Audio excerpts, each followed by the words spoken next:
आप स्टार्ट कर सकते हो। तो किसी ने जो मैंने लास्ट क्लास में या फिर न्यूमेरिकल वाले असाइनमेंट्स दिए थे, कोई सबसे हो गए वो क्वेश्चंस? कितने कर लिए सबने? वो 15 क्वेश्चंस तो हो गए। एक्सरसाइज के क्या, असाइनमेंट के? उसमें था ना ना फ़ारेनहाइट असाइनमेंट। To Celsius. हाँ, हाँ हाँ हाँ। असाइनमेंट असाइनमेंट असाइनमेंट हो गया। असाइनमेंट वाले हैं। रजत, कर रहा हूँ सर। कब तक हो जाएंगे?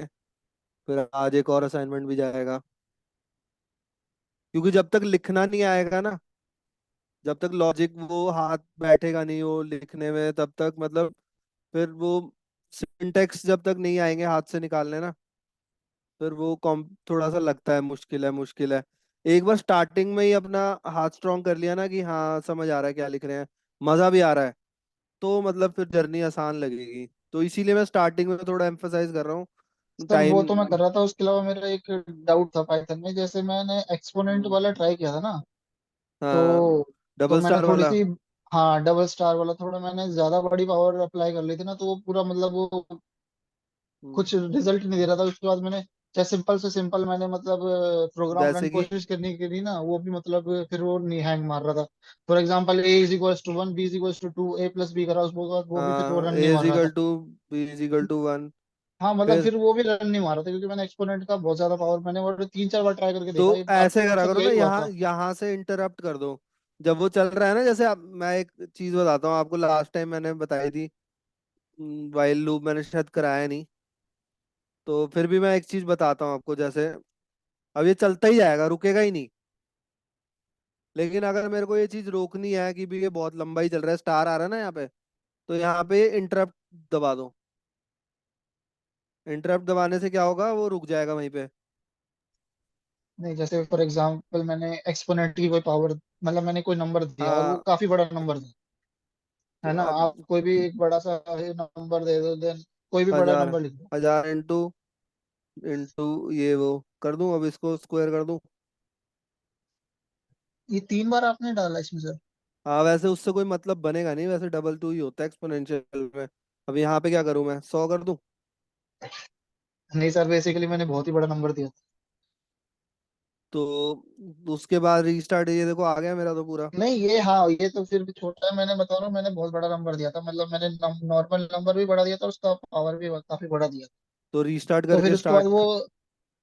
हाँ फिर वो ये है कि मतलब हैंग मार जाता है, पता नहीं क्या होता है, मुझे लगा कि मतलब शायद वो रन मार जाएगा। हाँ तो यार इतना, अभी वो, चलो ठीक है यार, खेलने का भी होता है मन, बट उस कोशिश करो अभी थोड़ा सा सिलेबस से स्टिक रहो। काम नहीं होना चाहिए, काम रुक गया ना फिर वो दिक्कत है। नहीं वो मैं रीस्ट देख रहा था कि मतलब पाइथन की मतलब क्या कैपेसिटी है करने की इसको। कैपेसिटी सिस्टम की होती है यार, इतने बड़े बड़े प्रोजेक्ट बनते हैं, पाइथन की कैपेसिटी तो बहुत अनलिमिटेड है। मतलब जितना हमारा अभी कैलकुलेशंस हो रही हैं अभी, बिलियन ऑफ डॉलर्स, ये मल्टी मिलियन ट्रिलियन, वो सब पाइथन में हो पा रहा है। बात इतनी है कि आपके सिस्टम की कॉन्फ़िगरेशन उसको सपोर्ट कर रही है नहीं कर रही है, समझ रहे हो? अब वो प्रोसेसिंग में चला जाए, अब आपकी रैम एकदम से वो बूस्ट हो जाए, बिल्कुल पीसी से हॉट गर्म हो जाए, तो वो चीज़ वो आपके सिस्टम की कॉन्फ़िगरेशन पे आ जाती है कि टाइम कितना ले रही है वो चलने में। But yes. ठीक है, वो टॉपिक नहीं है, बट उसको करो यार, कोशिश करो जल्दी खत्म करो, है ना? सिलेबस को पहले खत्म करो, फिर आराम से नई नई चीजें भी और ट्राई करो। मैंने बहुत चीजें दी हैं इसमें, मतलब आप लोगों को करने में मतलब इतनी प्रैक्टिस हो जाएगी कि जब लॉजिक बनाने बैठोगे ना तो बहुत आसान लगेगा। ये देखो, जैसे प्राइम नंबर कैसे निकालते हैं कि अपने कोड से, इतने एक्सरसाइज क्वेश्चंस हैं, करते ही रहना, उसके बाद प्रैक्टिस करते रहना। इंटरव्यू में इससे बाहर कुछ नहीं पूछा जाता, मैंने सारे एक जगह ला के रख दिए हैं। एक बार हाथ चलाना आ गया ना, फिर तो आप दो दो चार चीजें इधर उधर करने को बोलता है इंटरव्यू, और बस, और कुछ भी नहीं है। क्वेश्चंस ही मतलब इतने सारे हैं कि आप करने बैठोगे तो सारा लॉजिक दिमाग में क्लियर हो जाएगा एकदम से, समझ रहे हो? तो ये सारे आपको ही प्रैक्टिस करने हैं, आप ही के लिए हैं ये। एक्सरसाइज करो, फिर असाइनमेंट्स करो, हाथ बढ़िया चलने लगे पाइथन पे। विदाउट प्रैक्टिस अगर मैं सिर्फ थ्योरी थ्योरी ये करा के छोड़ दूं और फिर क्वेश्चंस भी ना पता हो, फिर वो क्लासेस का कोई मतलब नहीं है। समझ रहे हैं? यस चलो। सर। हाँ, मूविंग अहेड। अब हमने विप्लव, आप नहीं थे लास्ट क्लास में, मैं आपको फास्ट रिकैप दे देता हूँ। हमने कंडीशनल स्टेटमेंट्स, लूप्स वगैरह स्टार्ट किए थे।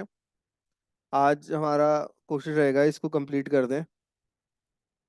तो जैसे कि हम बात करते हैं इफ कंडीशन की, तो if condition is basically used to make a decision, right? Like अगर हम कोई कंपैरिजन रन करते हैं, अब सपोजिटली आप ये ले लीजिए, सी को हमने 1 दे दिया, अब यहाँ चेक किया कि क्या हमारा सी इक्वल टू 1 है, ये हमारा कंपैरिजन ऑपरेटर है। इक्वल टू इसमें कंडीशन हमेशा या ट्रू होगी या फॉल्स होगी। अनटिल अनलेस ये ट्रू नहीं होती, ये उसका इंडेंटेड ब्लॉक नहीं चलाएगा, राइट? जो यस। इंडेंटेशन हाँ। होती है हमारी, जब भी कोई हम ऐसे कंडीशंस लगाते हैं, तो उसके बाद 4 स्पेस के बाद जो भी हमारा कोड स्टार्ट हो रहा है, उसे हम इंडेंटेड ब्लॉक बोलते हैं ऑफ दैट पर्टिकुलर कंडीशन। ठीक है, पहला ब्लॉक। हम्म। फिर इस जब हमारा इसमें कोई अभी एल्स कंडीशन नहीं है, तो ये हमारी वन वे स्टेटमेंट है। और अगर ये बाय चांस वन नहीं रहा, जीरो रहा, तो फिर वो एरर देगा फॉल्स ना होता है, प्रोग्राम। हाँ, फॉल्स होता है वो। नहीं, लेकिन इसमें हमने मेंशन नहीं किया ना फॉल्स, तो वो एरर देगा शायद। हाँ, वो एरर देगा। इसको देखो, सबसे पहली बात मैंने आपको बताया, जैसे ये इंडेंटेड ब्लॉक है ना? इंडेंटेड ब्लॉक वो होता है जो किसी भी कंडीशन, इफ इफ के अंदर, मतलब इफ हो गया, फॉर हो गया, वाइल हो गया, जो भी हम स्टेटमेंट लिख रहे हैं, कंडीशन लिख रहे हैं, उसके ब्लॉक के अंदर है। कैसे पता लगेगा कि वो 4 स्पेसेस अहेड होगी उससे? ठीक है, जो भी उस 4 स्पेसेस के अंदर है, उसके अंदर, तो वो उसका ब्लॉक है। ठीक है। अगर कोई चीज फिर ये इसने जब ये कंडीशन फुलफिल कर दी पूरी, इफ कंडीशन वाली, तो ये बाहर आ जाएगी। फिर ये स्टेटमेंट करेगी, एंड फिर आप उसके बाद अगला स्टेटमेंट करा सकते हो उससे, राइट? तो इसको बोलते हैं one way statement, one way if statement. अब ऐसे ही, अब ये जैसे एग्जांपल है, इसको भी हम करेंगे। आप बोल रहे थे कि अगर हमारा इफ, अब मैं यहाँ दे देता हूँ, अगर सी की वैल्यू मैंने 0 दे रखी है, तो ये तो हमारा सी, अगर मैं इसको कंपैरिजन ऑपरेटर लगाऊंगा, तो ये तो ट्रू ही आएगा ना? ट्रू आएगा ना? यस। हाँ हाँ हाँ। तो ट्रू कंडीशन में तो चलेगी ना? यस, प्रिंट होगा फिर वो। होगा, क्योंकि हाँ। ट्रू है। अब मैं यहाँ लिख दूं 1 और यहाँ लिख दूं ट्रू 0, नहीं चलेगा। अच्छा, चलेगा ही, मतलब आउटपुट ही नहीं देगा। हाँ, क्योंकि वो फॉल्स हो गई। अनटिल ए- अनलेस ये कंडीशन जब तक ट्रू नहीं होगी, तो इसका इंडेंटेड ब्लॉक नहीं चलेगा, जो उस हम्म। कंडीशन के अंडर आ रहा है। समझ रहे हो? यस। लेकिन अगर मैं इसको इंडेंटेशन के बाहर कर देता हूँ, इफ सी, यहाँ मेरी कोई स्टेटमेंट है ही नहीं वैसे, लेकिन एक स्टेटमेंट डाल देता हूँ, हाय, और मैंने ये लिख दिया प्रिंट हेलो। तो अगर ये कंडीशन ट्रू होगी तो प्रिंट हाई आएगा, अगर ये कंडीशन फॉल्स होगी तो, मतलब हाई को स्किप कर देगा, सीधा हेलो ही आएगा, हेलो आएगा। लेकिन अगर मैं इसको वापस से 1 कर दूं, तो हाई भी आएगा, हेलो भी आएगा। इसमें समझ रहे हो? हेलो हेलो हमने फंक्शन के बाहर प्रिंट किया है ना। बाहर प्रिंट किया है, हाँ हाँ। तो वो तो आएगा ही आएगा, चाहे वो कंडीशन ट्रू हो चाहे फॉल्स हो। अब मैं फॉल्स कर दिया कंडीशन को, हेलो तो आएगा ही। लेकिन ये इंडेंटेड ब्लॉक जो उस कंडीशन के अंदर है, वो नहीं आएगा, क्योंकि हमारी इफ स्टेटमेंट ट्रू नहीं है। Correct correct. ठीक है। बेसिकली हेलो तो सर स्ट्रिंग है, वो तो मतलब शो कर ही देगा। नहीं, हाई भी स्ट्रिंग ही है। वो स्ट्रिंग है, लेकिन वो उसके साथ कंडीशन आपने ऐड कर रखी है ना। हाँ, वो इंडेंटेड ब्लॉक है इफ कंडीशन का, यस। है ना? स्ट्रिंग तो दोनों ही है, क्योंकि इसमें भी डबल कोट है, इसमें भी डबल कोट है। ठीक है। हाँ, अब इसको इफ हम ऐसे भी लिख सकते हैं, तो लिखने के अलग अलग तरीके हैं। अब हमें सी को ट्रू डिफाइन हमने पहले ही कर दिया, सी इज ट्रू, इज हमारा ऑपरेटर होता है एक, आपको याद है मेंबरशिप ऑपरेटर जो होते थे, मेंबरशिप इन होता था, is basically more like a comparison operator also. ठीक है, तो हमने इफ सी, अब सी इज ऑलरेडी ट्रू, तो ये चीज रन हो जाएगी। ठीक है, अब यहाँ ये थोड़ा सा उल्टा कर रहा है, जैसे सी इज ट्रू इसने डिफाइन कर दिया, सी इज इक्वल टू 0 दे दिया, बट हमने एक लॉजिकल ऑपरेटर जो होते हैं हमारे, नॉट, ये लगा दिया।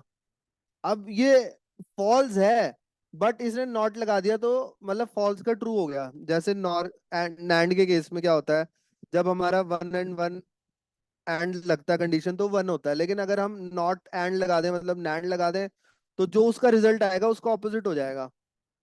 Getting me? मतलब ये थोड़ा सा बस हमें ट्वीक करके बता रहे हैं कि देखो, if C is true then it will run. अब इसने थोड़ा सा आपके मतलब लॉजिकली और इम्प्रोवाइज किया ताकि आप उस लॉजिक को भी समझ सको। अब सी इसने ट्रू डिफाइन कर दिया, लेकिन इसने सी को कंपेयर कर दिया जीरो से। अब ये कह रहा है कि सी को हमने जीरो असाइन कर दिया, और जीरो तो बेसिकली मतलब लाइक नॉट ट्रू होता है, बट हमने यहाँ लिख दिया इफ नॉट सी, मतलब if not not true, which is क्या हुआ बताओ? Not true is false, if not false, what does it becomes? True। True. तो वैसे सोचो थोड़ा सा ना, खुद भी मतलब ऐसा दिमाग लगा के लिखना है, मतलब लॉजिकली हमें मतलब आनी चाहिए सारी चीजें, है ना? तो ये चीज प्रैक्टिस करना। तो सर ये ये थी, इसमें इस जो है वो मतलब हम इक्वल्स टू का काम कर रहे हैं ना यहाँ पे। ये इज हाँ, सी इज ट्रू। इक्वल टू का काम नहीं कर रहा है, ये इज, हम मैंने आपको जब ऑपरेटर्स पढ़ाए थे तो इसका इसके बारे में बताया नहीं था?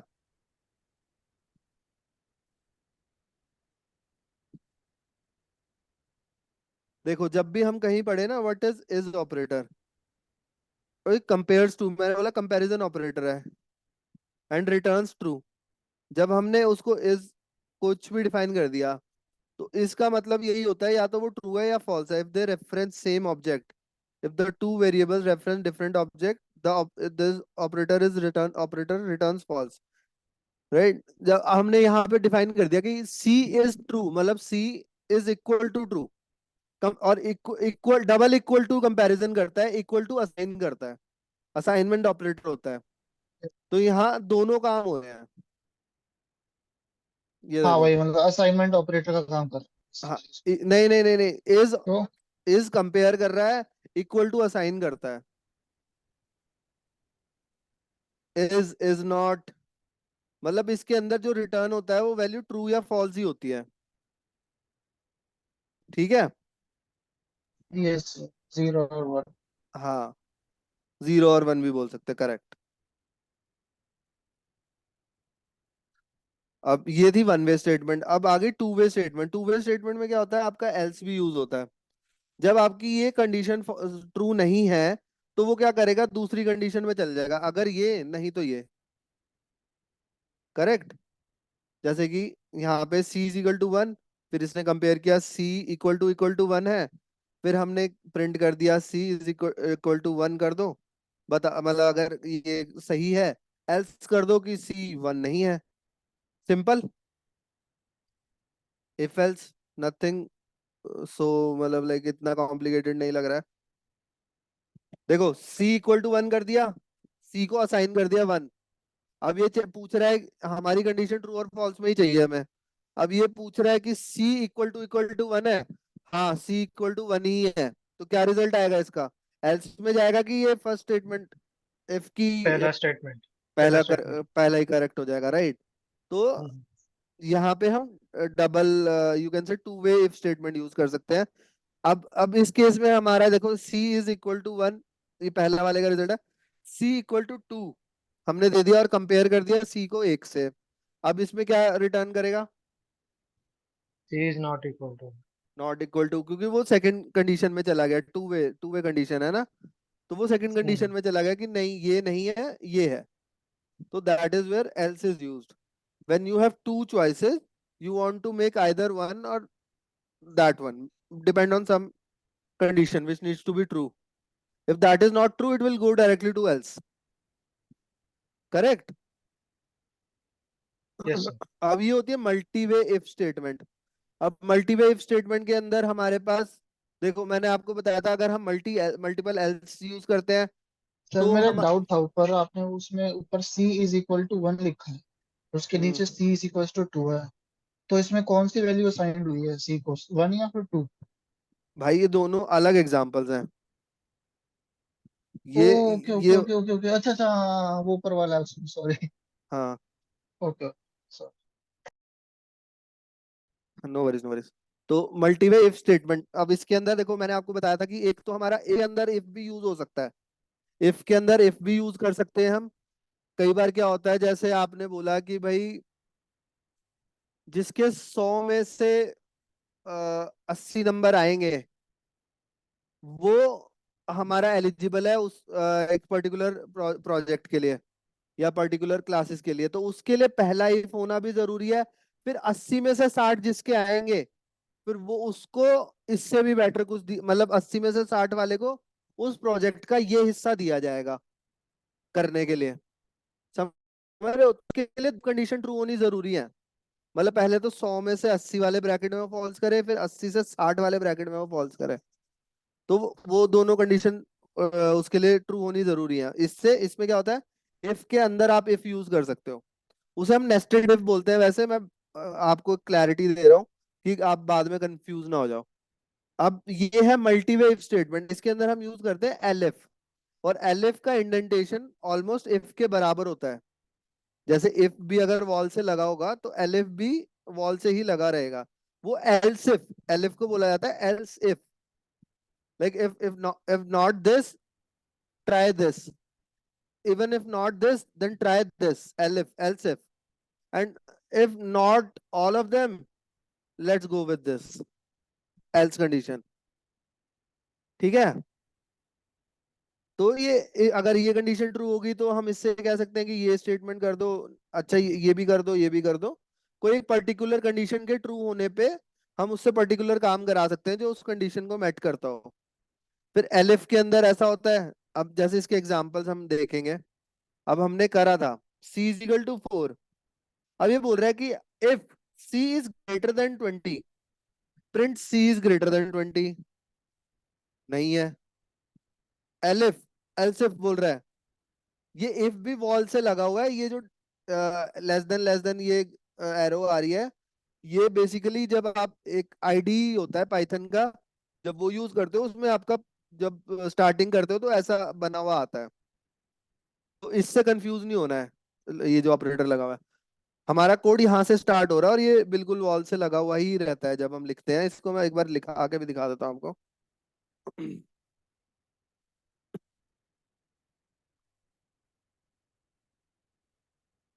अब यहाँ पे हमारा C इक्वल टू 5 ले लो। अब ये कह रहा है कि if C is greater than 20, यहाँ पे कॉलन लगेगा, प्रिंट।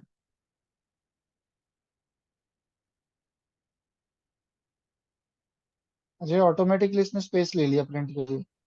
नहीं, हाँ ये वैसे ऑटोमेटिकली ले लेता है। एंटर ओके करोगे क्योंकि इसको पता है आपने यहाँ कॉलन लगा दिया। अगर मैं यहाँ कॉलन नहीं लगाऊंगा तो दीवार पे चला जाएगा। ओके। है ना? अब मैंने यहाँ कॉलन लगा दिया, मतलब मैंने कोई कंडीशन दिया है कॉलन से, तो वो 4 स्पेसेस ले लेता है ऑटोमेटिकली। ठीक है? अब यहाँ करते हैं, अब एलिफ लेते हैं। एलिफ वापस से वॉल से ही स्टार्ट होगा। एलिफ, अगर C is less than 10 and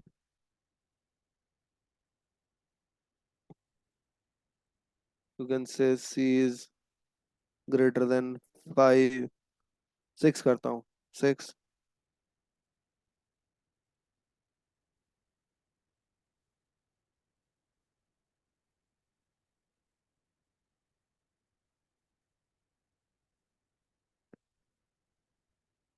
elif,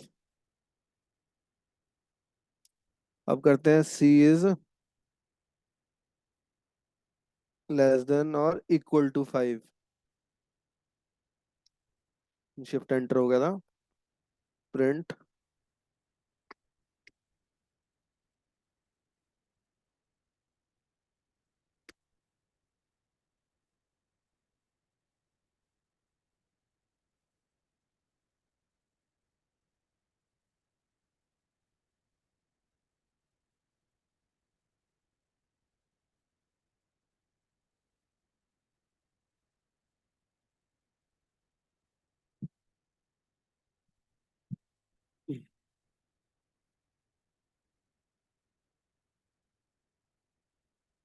कौन सा प्रिंट होगा?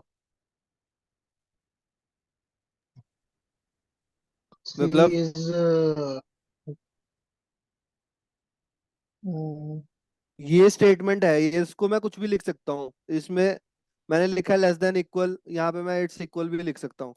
तो उससे कंफ्यूज नहीं होना, इंटरव्यूअर भी ऐसे करेगा आपको, यहाँ कंडीशनल जो ट्रू होने वाली होगी ना उसको स्टेटमेंट गलत लिख देगा। लेकिन हमें ये देखना है, इससे बताना है हमारी ये less than equal condition to 5। Less than equal to 5 ना। हम्म। मतलब मैंने चेंज कर दिया था इसको, तो ये वाला स्टेटमेंट आएगा करेक्ट। जब भी आप चेक करो तो आपको ये चेक करनी है कंडीशन क्या दे रखी है, ये नहीं देखना प्रिंट में क्या आ रहा है। इवेंचुअली ट्रू तो आपकी कंडीशन ने होना है ना। प्रिंट में यहाँ मैं लिख देता हूँ इट्स नॉट इक्वल टू 5, फिर कोई फर्क थोड़ी पड़ेगा, इट्स नॉट इक्वल टू 5 आ गया। ये आपके मतलब इतना आपको थोड़ा सा शार्प बनना है, चीजें समझनी है। समझ रहे हो, आपको बस ये कंडीशन देखनी है जब भी कहीं लिखी हो। बेसिकली प्रिंट में तो हम कुछ भी टाइप कर सकते हैं, बस हमें हाँ, अपना प्रिंट में मेन तो ऊपर देखो की कुछ भी हो कंडीशन चेक सकता है करना ना। है। हाँ, यस। आपको थोड़ा सा लॉजिकली सोचना है, आपको थोड़ा सा ना उसको समझना है कि हमारा मेन काम तो ये कंडीशन कर रही है।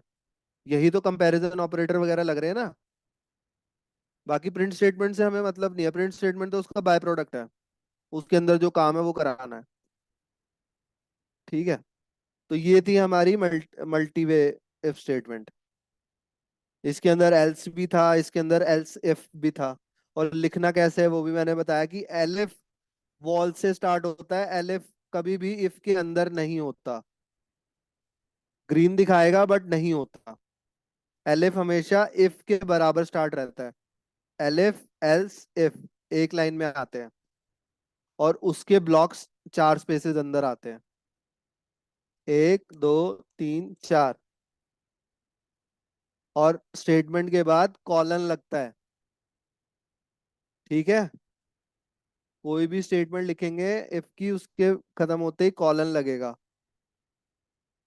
याद रखना।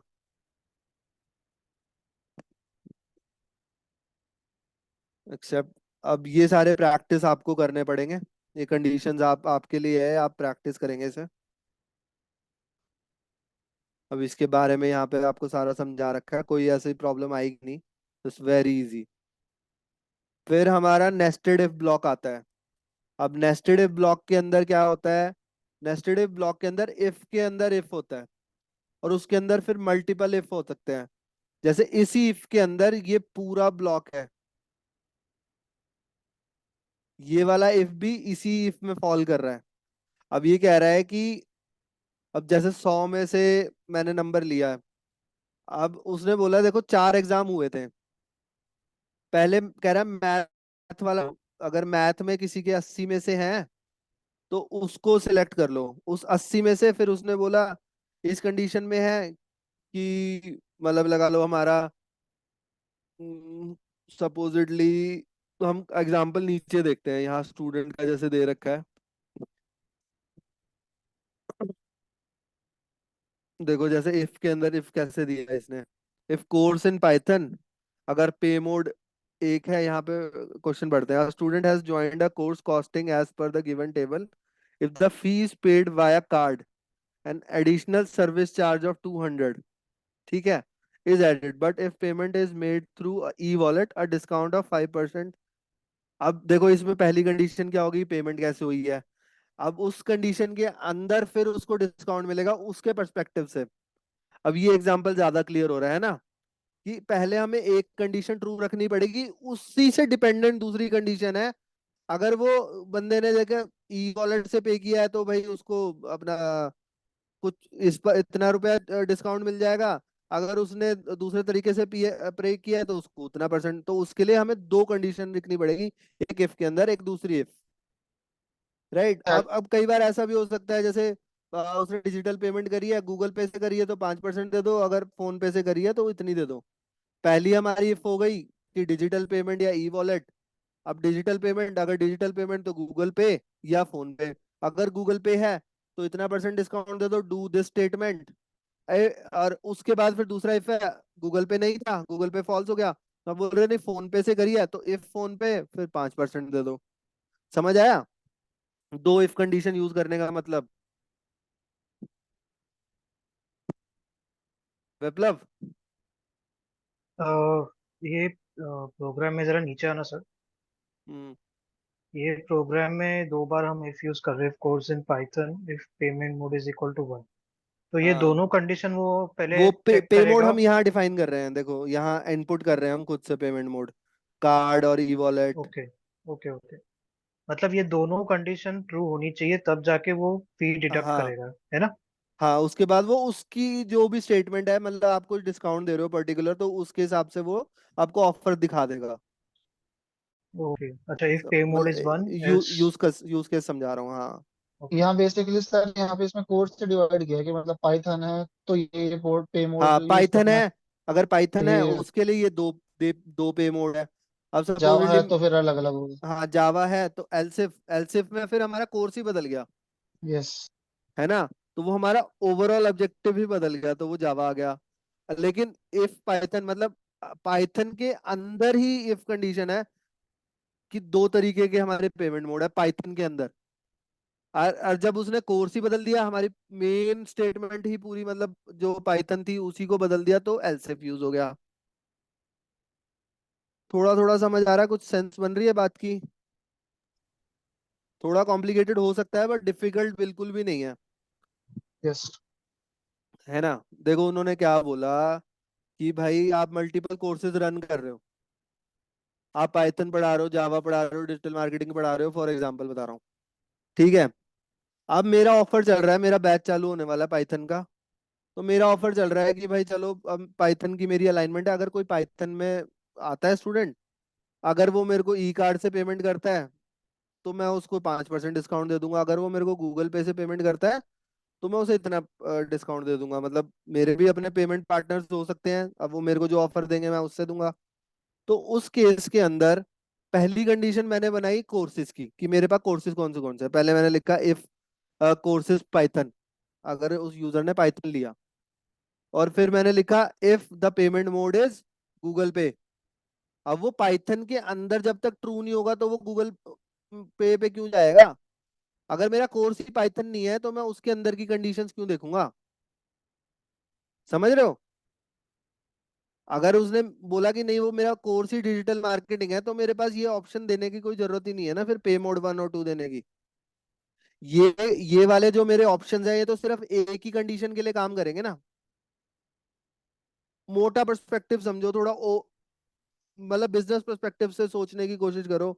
अब थोड़ा देखो, पाइथन पाइथन का कोर्स है, उसके लिए ही मेरी ये कंडीशंस है, इफ और एलएफ।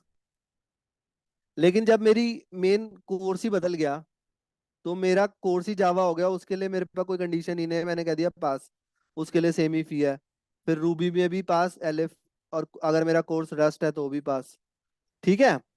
पास का क्या होता है सर? पास का मतलब होता है कि कुछ नहीं करना है, आगे बढ़ जाओ। मतलब पास मतलब कि इसमें कुछ भी नहीं आपको, ना कुछ स्टेटमेंट करनी है, ना कोई कंडीशन रन करनी है, कोई डिस्काउंट नहीं है, कोई ऑफर नहीं है, जावा ओके। बस एंट्री ले लो और अपनी पेमेंट कर दो। अगर ये फिर इसने बाद में एक condition they the, if Python Java Ruby rust and fee is greater than 0, print student join for this course, course and fee is this. मतलब यहाँ से तो उसने इनपुट ले ली, इनपुट लेने के बाद उसने जो हमने यहाँ फी वगैरह इनपुट करी थी, मतलब जैसे यहाँ पे एंटर स्टूडेंट नेम करा था, सब करा था, और फीस का टेबल तो इन्होंने ऑलरेडी हमें दे के रखा है ऊपर। पाइथन 15,000 है, जावा 8,000 है, रूबी इतना है। तो ये वेरिएबल तो हम ऑलरेडी पहले ही बना सकते हैं। समझ रहे हो? इसको प्रैक्टिस करोगे ना तब समझ आएगा। कोई ऐसा कुछ भी कॉम्प्लिकेटेड नहीं है इसमें, बहुत इजी इस, क्वेश्चन है। इसमें फी ऑलरेडी कैलकुलेटेड है, इसलिए हमने वो रूबी रस्ट और जावा के लिए कैलकुलेट किया नहीं ना अलग से। क्या मतलब क्या? ये फी जो है, फी हाँ, फी इज इक्वल हाँ, टू क्योंकि 0, नीचे हाँ। हमने नीचे प्रिंट किया ना, student join for course fee, नीचे नीचे हाँ ये वाला सेकंड लास्ट वाला, हाँ। हाँ, स्टूडेंट ज्वाइन फॉर कोर्स, तो कोर्स एंड इसमें फीस। जो फी वाला वेरिएबल है वो हमने ऊपर ऑलरेडी कैलकुलेट किया है ना, ये जो पाइथन वाला लूप है उसमें। हाँ हाँ, वो किया है ना। इसलिए हमने इधर लॉजिक लिखा नहीं है क्योंकि जरूरत ही नहीं है उसको। जरूरत नहीं है, जरूरत नहीं है, वो तो बस एक इटरेटर बनाने के लिए करा है, ओके कंडीशन ठीक है। चलाने के लिए। कुछ दिक्कत नहीं है, इसको एक बार प्रैक्टिस करना। इसको यहाँ से ना भी दो ना, तो भी अपना काम चलेगा। मतलब आप यहाँ पे रखना पाइथन का ये चार्जेस, ये चार्जेस। उसके बाद हम फी जीरो से ही स्टार्ट करेंगे। कोई इसमें वो नहीं है, क्योंकि यहाँ जाते ही ये फी हमारी अंदर चेंज होती रहेगी, डायनेमिक है वो। फी हमारी हर चीज के लिए डायनेमिक है। समझ रहे बात को? फी को जीरो से क्यों स्टार्ट किया सर इसमें? जब भी हम कोई स्टेटमेंट देते हैं ना, जब भी हम कोई कंडीशन, क्योंकि हमारी हर केस में फी बदलेगी। हमने तो पाइथन को इक्वल किया है। पाइथन हमने 15,000 किया है, जावा हमने 8,000 किया है, रूबी 10,000 किया है, रस्ट 20,000 किया है। तो फी को हमने जीरो इसलिए रखा ताकि हम उसको बार बार चेंज कर सकें। यहाँ पे देखो फी इसने कैसे कैलकुलेशन करी। फी अगर इसने यहाँ 15,000 प्लस 200 दे दी, अब जावा के लिए फीस अलग होगी। समझ रहे हो? यस। रूबी के लिए फीस अलग होगी, रस्ट के लिए फीस अलग होगी। इसको एक बार ट्राई करना। अगर ये आपको लगे दिक्कत दे रहा है तो मेरे को बताना फिर, ठीक है? अगर समझ में ना आए तब। ओके। हाँ,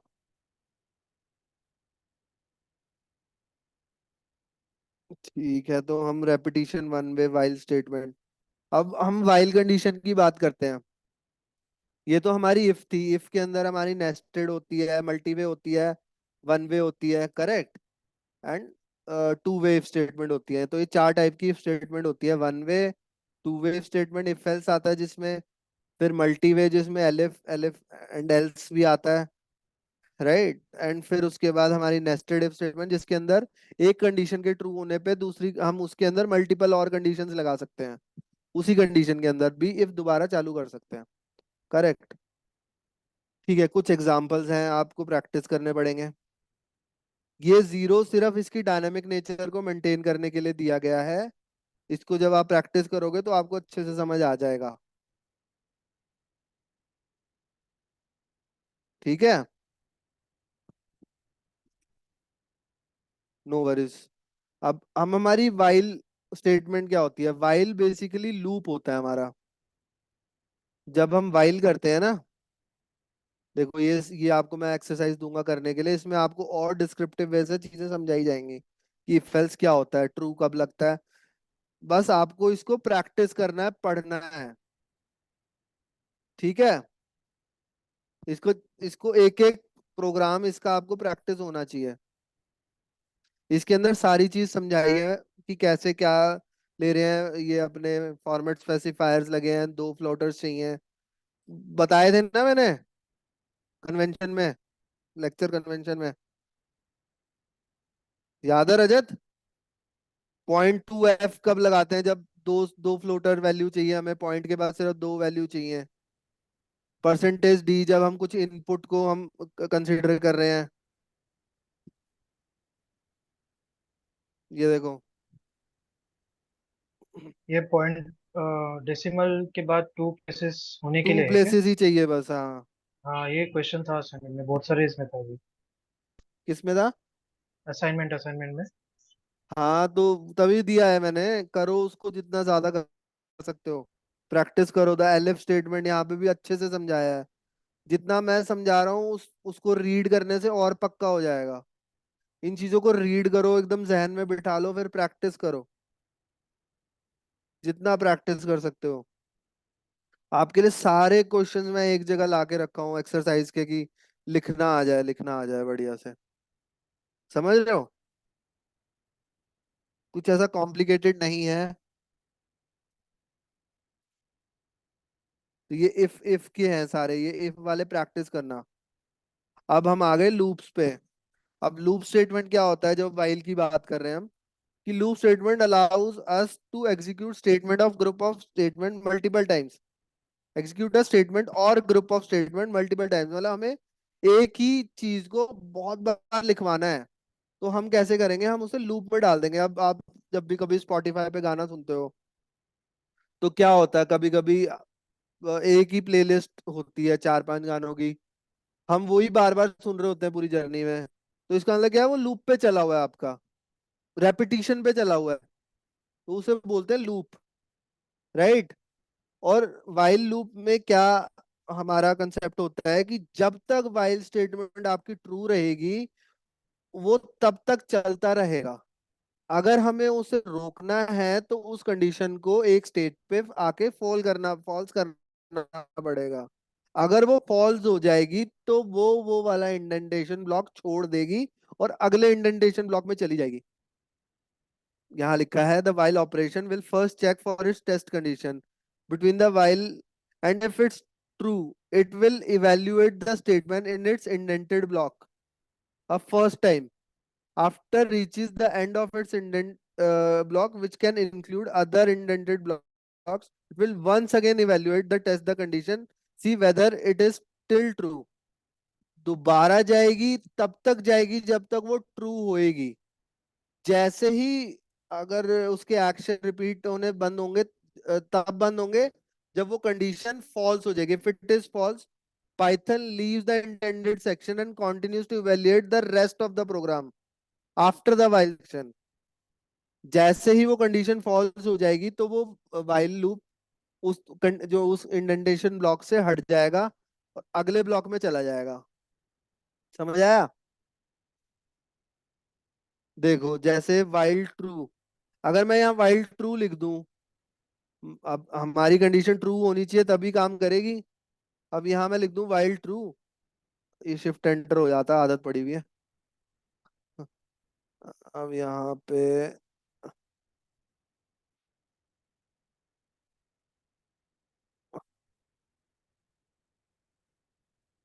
अब ये इसको ट्रू करते हैं, ये चलता ही जा रहा है। अब मैं यहाँ पे इंटरप्ट द कर्नल करूंगा तो ये रुकेगा, अदरवाइज ये जब तक ट्रू, क्योंकि ये पूरी कंडीशन हमने ट्रू ही कर दी है तो ये सारी स्टेटमेंट हमारी चलती ही चली जाएगी। करेक्ट? वैसे ही यहाँ पे यस अब सर। ये एग्जांपल्स दिए हुए हैं आपकी प्रैक्टिस के लिए। मैंने बताया था प्रिंट स्टेटमेंट में एंड कैसे यूज होता है, एक्स, इसके बाद जो हमारे 0 1 से स्टार्ट होता है तो पहले अक्षर के बाद वाला सारा आएगा। जब हमारा जो प्रिंट होगा तब तक प्रिंट होता रहेगा जब तक उसका लास्ट अक्षर खत्म ना हो जाए। ये सब आपकी प्रैक्टिस के लिए है, बस इसको थोड़ा सा ट्वीक कर करके घुमा फिरा के आपसे पूछा जा रहा है। ओवरऑल ऑब्जेक्टिव वाइल स्टेटमेंट का यही है। और इसके सर अंदर क्या ये होना वाइल चाहिए? वाला इसका तभी स्टॉप होगा जब उसको इंटरप्ट पे क्लिक करेंगे, उसके अलावा नहीं, स्टॉप नहीं होगा उसके वो। लिए वो स्टॉप होगा, उसके लिए हमें कंडीशन ऐसी डिफाइन करनी पड़ेगी। अब मैं आपको एक एग्जांपल करके बताता हूँ। देखो द वाइल, अब सबसे पहले वाइल जब हम लूप लिखते हैं, कंडीशन लिखते हैं तो कैसे होता है?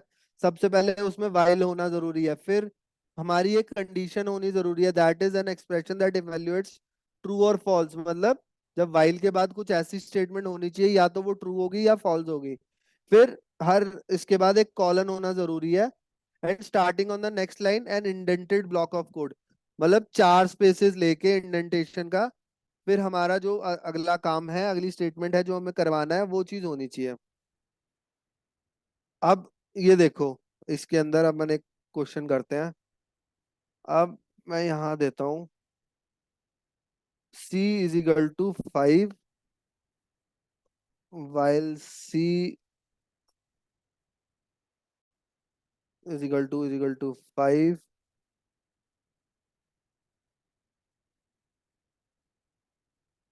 C, या इसको C = 0 करते हैं।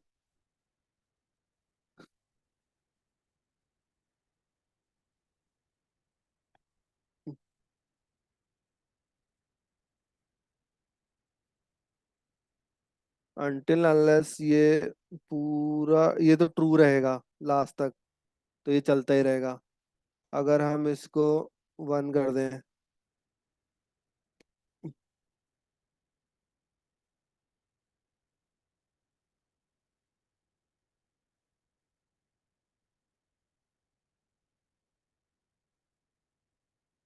हैंग हो गया, वेट करो।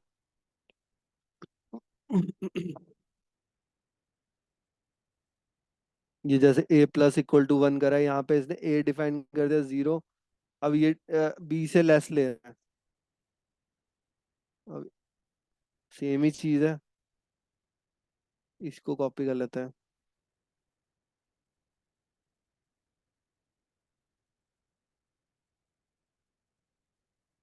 इसको एक बार इंटरप्ट करता हूँ, सेम ही चीज कर रहा था मैं भी।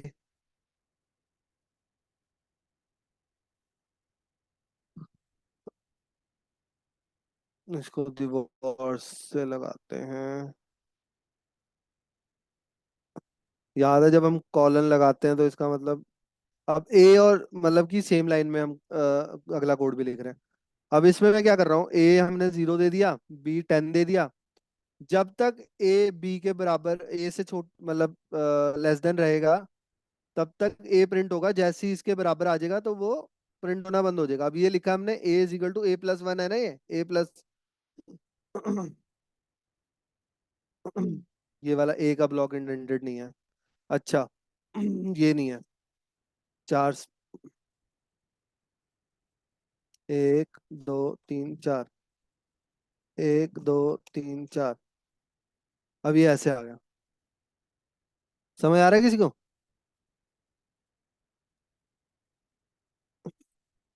इसके अंदर भी लेस देन करता हूँ, 4 बार प्रिंट करेगा। इक्वल टू वो ट्रू ट्रू कंडीशन ले रहा है, हमें तो उसे ट्रू करना ही नहीं है, हमें तो उसे फॉल्स करना है। ये हमने प्रिंट के बाद a plus is equal to 1 जो दे रखा है, हाँ इसके वजह से ये सारे नंबर्स प्रिंट हो रहे हैं ना 0 से लेके 9 तक। ये, हाँ, ये a plus is equal to 1 हाँ जो मैं दिया है बताता हूँ कंडीशन। देखो। हाँ। ए 0 है, ठीक है, तब तक ये लेस देन बी है। ट्रू है, ट्रू यस। कंडीशन ट्रू हो रहा है ना। हाँ हाँ, ट्रू है, जब ट्रू। ये ए 1 हो जाएगा तब भी ट्रू होगा। करेक्ट। ये हम कैसे कर रहे हैं, ए को हमने यहाँ दे दिया है कि हम वाइल कंडीशन हमारी जब तक ट्रू है तब तक को भी प्रिंट करते जाओ, और ए के अंदर एक एक करके प्लस करते जाओ नेक्स्ट राउंड के लिए। नेक्स्ट नेक्स्ट लूप चलाने के लिए आप क्या करो, उसके अंदर एक नंबर और ऐड कर दो, फिर नेक्स्ट राउंड लो। फिर ये ए 1 बन गया तब भी ट्रू है, फिर 2 बन गया तब भी ट्रू है, 3 बन गया तब भी ट्रू है, 4 बन गया तब भी ट्रू है, 5 बन गया तब भी ट्रू है, 6 पे भी ट्रू है, 7 पे भी ट्रू है, 8 पे भी ट्रू है, 9 पे भी ट्रू है। 10 पे लेस देन 10 नहीं रहेगा, 10 पे फॉल्स हो जाएगा, तो फॉल्स हो वहां जाएगा। वहां ये ब्रेक हो जाएगा, वहां ये लूप हमारा ब्रेक हो जाएगा। और जब तक ये ए बढ़ता चला गया तब तक इसने ए को प्रिंट कर दिया। पहले 0 था, फिर 1 कर दिया, +1 करके, फिर +2 कर दिया, फिर +3 कर दिया, फिर +4 कर दिया, फिर +5 कर दिया, until unless this condition is false. जब तक ए बी के लेस देन था तब तक चलता रहा, जैसे ही बी की बराबरी पे आ गया वो कंडीशन फॉल्स हो गई। समझ आ रहा है? इजी है, कुछ भी नहीं है, तो हाथ से निकालना है बस। यहाँ पे 0 था, जब तक ये कंडीशन हमारी ट्रू रहेगी लूप चलता चला जाएगा। लूप के अंदर हमने ए को +1 भी करा रहे हैं, तो वही उसने प्रिंट करना है। ये प्रिंट स्टेटमेंट के पैरामीटर्स होते हैं। एंड के अंदर, कोड के अंदर क्या है, स्पेसिंग है। अब स्पेसिंग खत्म करते हैं तो ऐसे टाइट टाइट आ जाएगा। यहाँ कुछ भी डाल दो, यहाँ स्लैश डाल दो, स्लैश आ जाएगा। मतलब एक आपकी जब एक राउंड खत्म हो रहा है तो उसके बाद एंडिंग किससे करनी है आपको, ये लिखना है। पैरामीटर होता है। एंड का बताया था, सेपरेटर का बताया था। प्रैक्टिस कर रहे हो सब लोग?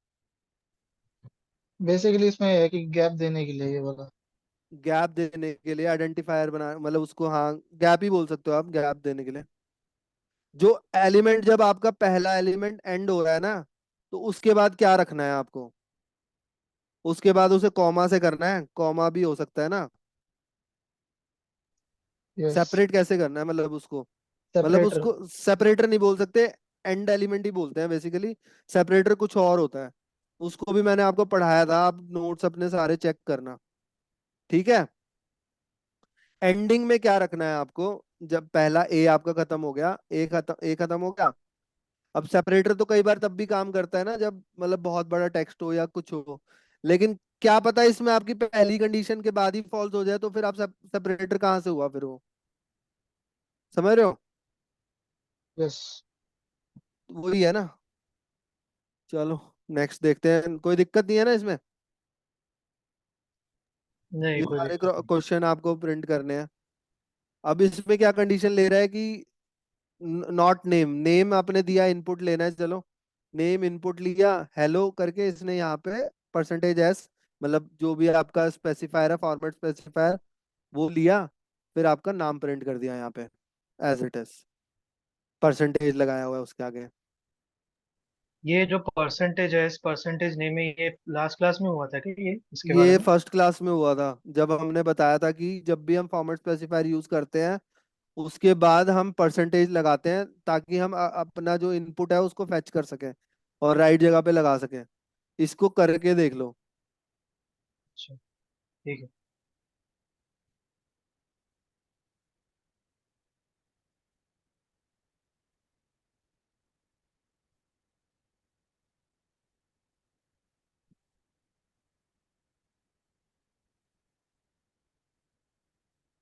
ये देखो, इसका इंडेंटेशन का चक्कर है। इंडेंटेशन याद रखना, मैं बार बार बता रहा हूँ, बिना इंडेंटेशन के कोड सही नहीं चलेगा। जब भी कॉपी पेस्ट करो तो इंडेंटेशन, ईएल वाइल स्कैनिंग।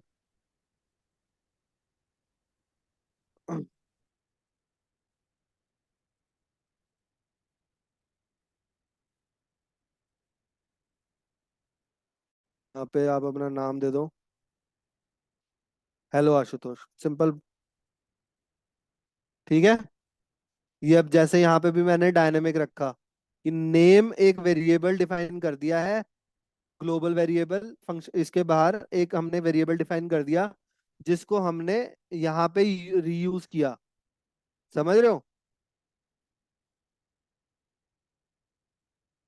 जब भी कोई वेरिएबल अगर आपको इसके अंदर यूज करना है, तो उसको एक बार पहले डिफाइन करना चाहिए।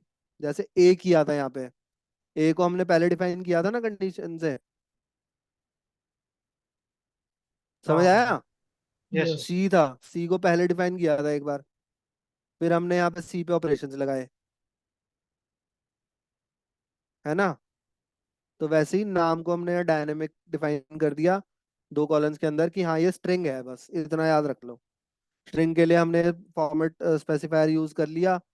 फिर उसके बाद यहाँ पे परसेंटेज से उसको हमने अलाइन कर दिया।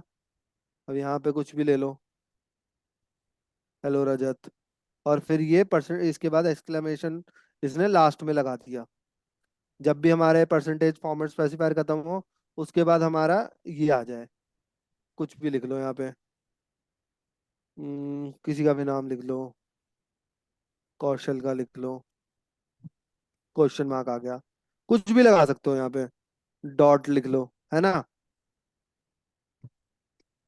कोई भी नाम आप अपनी तरफ से कर सकते हो इसको, करेक्ट। सर एक बार सी वाले पे जाना, ऊपर मेरे को थोड़ा सा, आपने ऊपर वो जो किया था। सी वाला हाँ इसमें, अच्छा सी इज ग्रेटर देन 5 है, तभी वो 5, लेस तभी वो देन है, 4, ओ लेस देन 5 तभी वो 4 का वो। 4 बार प्रिंट हो गया।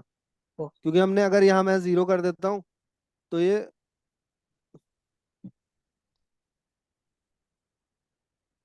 सिस्टम ये स्लो कर देगा। सबसे बड़ी दिक्कत तो ये है। 5 बार प्रिंट हो गया, 1 2 3 4 5।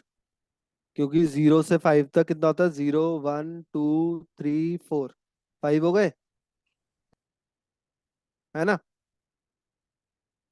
तो ये 5 से लेस, जब तक 5 से नीचे रहेगा, 0 से स्टार्ट होने पे, तब तक ये ट्रू रहेगा। जैसे ही ये कंडीशन फॉल्स हो जाएगी, ये वाला ब्लॉक इंडेंटेशन का काम करना बंद कर देगा। ये हमारा कोड अब नेक्स्ट स्टेटमेंट के लिए चला जाएगा।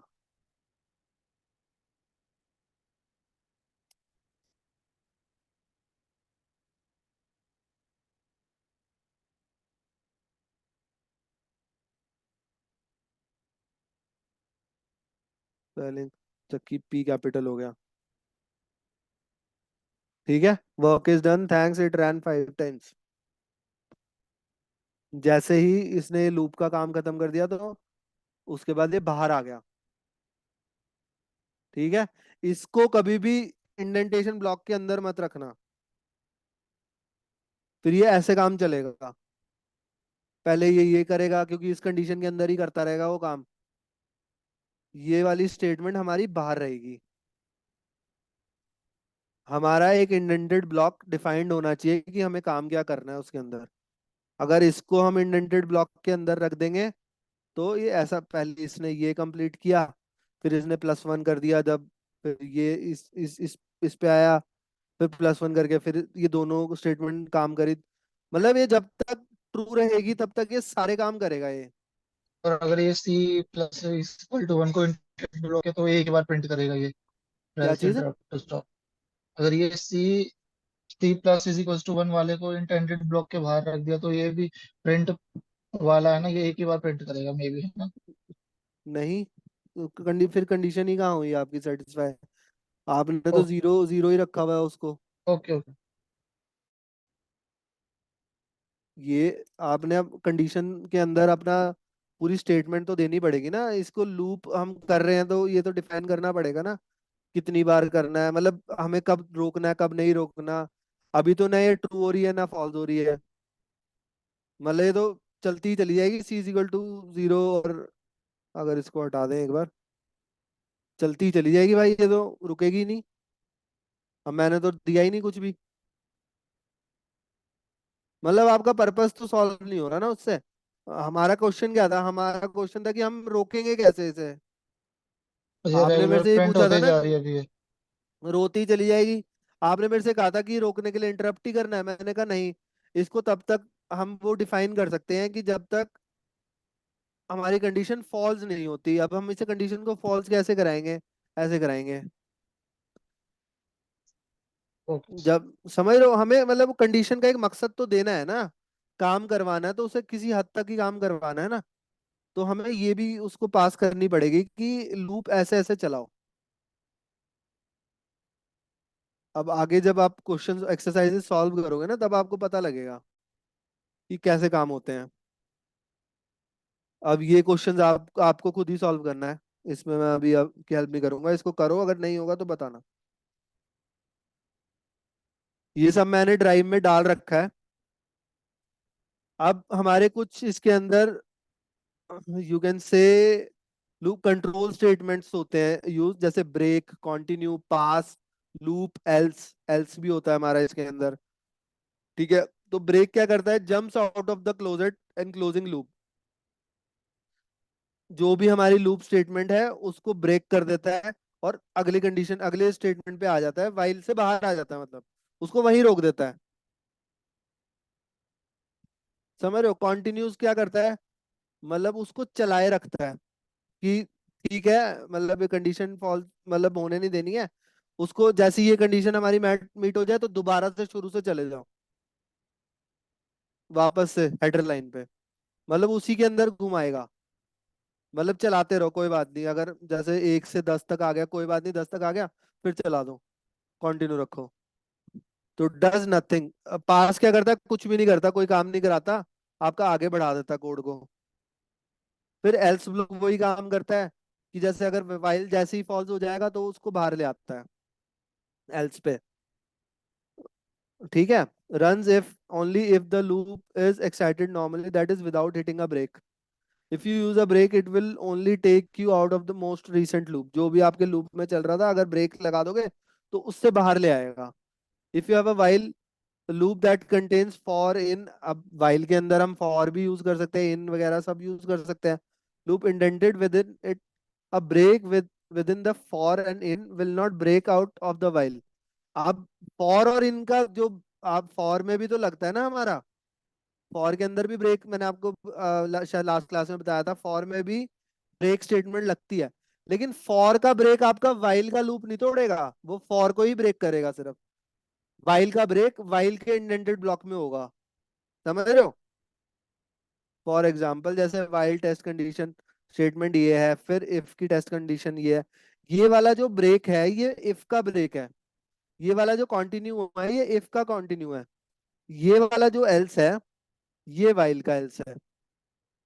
अगर वाइल इस कंडीशन को सेटिस्फाई नहीं कर पाता तो ये सीधा एल्स पे चली जाएगी।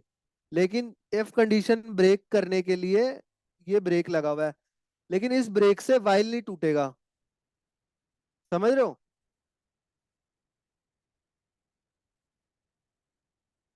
इफ कंडीशन ये वाला जो ब्रेक इफ है के ये अंदर है वो। हाँ, इफ तो के वो इफ अंदर है। कंडीशन ब्रेक करेगा, है ना। वाइल हाँ को हाथ नहीं लगाएगा वो। हाँ वही। ठीक है, तो ऐसा है। फिर ट्रू मैंने आपको बोला था पास करने पे वो कुछ भी नहीं करता, डज नथिंग ईच टाइम। और एल्स कंडीशन क्लॉज यूनिक होता है in most complex form, while statement consist of header line with the test expression or body one or more normally indented statement। ये सब आप पढ़ लेना, ये चीजें मैंने ओवरऑल आपको बता दी है। एल्स स्टेटमेंट सिमिलर काम करता है, जैसे कि अगर वाइल आपका फॉल्स हो गया तो एल्स पे चला जाएगा वो। ठीक है, वो इवैल्यूएशन करता रहता है बैक टू बैक। फिर ब्रेक स्टेटमेंट को भी और डिस्क्रिप्टिव वे में जैसे आपको यूज करना है। वाइल ट्रू, जब तक ट्रू है यहाँ पे अपना नाम जो भी आप इनपुट करोगे, नेम इज आपने यहाँ नाम दे दिया, और जैसे ही आपने उसका नाम अगर सही है, अगर वो नाम मैच कर गया तो ब्रेक कर दो और प्रिंट थैंक यू कर दो। सिंपल, कुछ भी नहीं है। वाइल ट्रू, नेम यहाँ इनपुट कर दो, और यहाँ पे सिर्फ हम कंपैरिजन ऑपरेटर लगा रहे हैं, इसलिए हमने कोई बाहर कुछ ऐसा लिखा नहीं है, वेरिएबल डिफाइन नहीं किया, क्योंकि उसमें हमने अभी तो कोई चेंजेस नहीं करे। अब ये देखो, यहाँ पे ये आपका क्वेश्चन है जो हमेशा इंटरव्यूअर पूछता है कि check if a number is prime. तो इस क्वेश्चन को अच्छे से कर लेना सारे। ठीक है, इस क्वेश्चन को मैं अभी नहीं समझाऊंगा, इसमें आपको अपना दिमाग लगाना है। प्राइम नंबर्स तो पता है ना क्या होते हैं? डिवाइडेड बाय हाँ, one and itself only.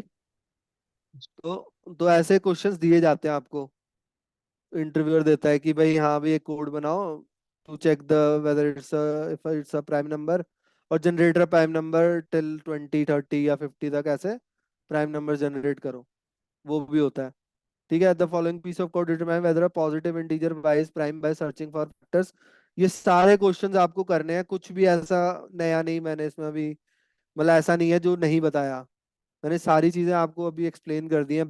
Break statement, ठीक है, पास स्टेटमेंट अपना कंटिन्यू, तो कोई कॉम्प्लिकेशन आएगा नहीं। कोड्स बहुत सिंपल है, बस यूज केस बनाए हुए हैं बढ़िया से, ताकि आपको इसके रियल टाइम एग्जांपल से समझ आता रहे। जैसे ही हम ये 5 6 3 4 क्लासेस और कर लेंगे, आप लोग हैकर रैंक के क्वेश्चन करने चालू कर देना। ठीक है, और इसके बाद ये वाला फॉर लूप है, इसको भी अभी कंप्लीट करें कि कल करें? आज इफ और वाइल देखोगे? एक ही रजत, बचा है ना फॉर लूप। हाँ फिर इसके बाद असाइनमेंट है। ठीक है ना, कर लेते कंप्लीट। ठीक है फिर ओके। मेरे को 2 मिनट दो, I have a glass of water, है ना? Yeah sure. हाँ।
हाँ हेलो।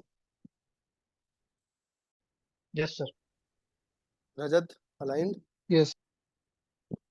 ठीक है, तो फॉर लूप बेसिकली हमारा एक सेट ऑफ कलेक्शंस पे रन करता है, जैसे वाइल के अंदर हमारे कोई सेट ऑफ कलेक्शंस नहीं होते, फॉर लूप के अंदर हमें कलेक्शन देते हैं, जैसे भी टपल दे दिया, लिस्ट दे दिया, या कोई एक सेट ऑफ डेटा सेट दे दिया जिसके अंदर हमें उसे इटरेट कराना है। इस पूरे प्रोसेस को बोलते हैं इटरेशन।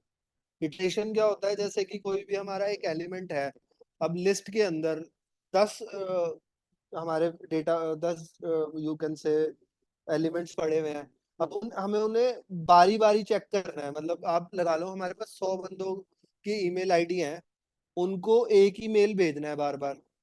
तो मैं एक एक पे तो बार बार जाऊंगा नहीं, इससे अच्छा मैं एक फॉर लूप चला दूं जो सबके नाम से चला जाए, एक बारी में ही सबको मेल चला जाए, है ना, एक सेट ऑफ डेटा पे।